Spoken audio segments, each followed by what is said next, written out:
Porque o que que é o ponto? A direção, o que eu pego, assim, as direções que eu raciocino, né? A terapia e a direção espiritual, ou então a psicologia, o atendimento psicológico, né, do psicólogo e tal, e a direção espiritual, eles se assemelham no seguinte: você vai se aconselhar com alguém. Um é um profissional, o outro é uma pessoa de confiança ali por intimidade espiritual, sei lá, né, pessoa que tem um conhecimento sobrenatural, espiritual, etc.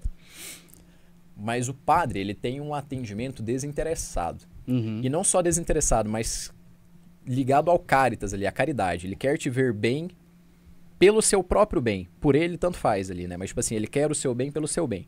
O psicólogo pode ter a mesma coisa? Pode. Mas tem um interesse financeiro por trás ali também que conta, né? Sim. Então, assim, é o que o Jean falou. Pô, pode ser que não? Pode ser que não. Mas às vezes pode ser... Quer dizer, na maioria das vezes esperamos que não, né? Mas pode ser que o cara dá uma seguradinha ali e fala, pô, volta mais vezes e tal, por causa disso. Na direção espiritual, ao contrário, a gente nunca espera na direção espiritual que a gente vai acabar o tratamento, porque a gente nunca vai ser santo. Então, a direção espiritual é uma coisa que a gente vai levar pro resto da vida. Então, aí já é uma vantagem que eu vejo. O padre tá desinteressado e você não tem ali um término do tratamento. O término do tratamento é com a morte. Quando você vai parar de direção espiritual? Quando você morrer. Acaba quando você morrer, quando você morrer, a direção espiritual só acaba com a morte. Santo. Ou não. Exatamente, ou não, né? Mas esse é o primeiro ponto. E o segundo é a questão da sinceridade. Então, assim, na direção espiritual, eu falo com todas as pessoas que eu conheço, assim, que tem direção espiritual. O que é a primeira coisa que você tem que fazer? Cara, a sinceridade selvagem, né? É um termo que os santos utilizam, né? A sinceridade selvagem. Porque você vai falar tudo que tem de ruim ali. Sabendo que a pessoa que está ouvindo a sua direção espiritual, ela quer o seu bem por aquilo que eu falei, aquela questão da caridade. Então, assim, ela não vai te julgar e não vai fazer nada. Na verdade, ela sempre escutou alguém que é pior do que você. Então, não tem nada que você vai falar pro diretor espiritual que ele vai, pô, ficou escandalizado e tal. Não é muito difícil, velho. Muito difícil. Acho que, sei lá, se fosse ouvir a direção espiritual de sei lá, de um serial killer, sei lá, alguma coisa do tipo. Geralmente tem alguém pior, sabe?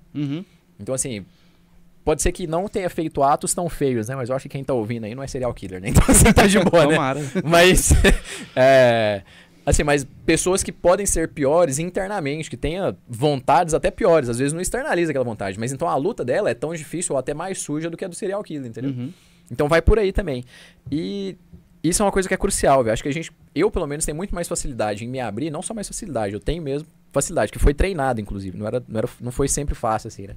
De me abrir muito mais na confissão e na direção espiritual. Então, acho que pra mim, assim, eu faço a defesa, né? A psicologia é excelente, tem os seus tratamentos e tal, mas não abrir mão de uma boa direção espiritual ali, acho que é fundamental. Ainda que seja em paralelo, você faça as duas coisas. Faça o atendimento psicológico, a terapia e tal, mas junto tem que ter direção espiritual, né?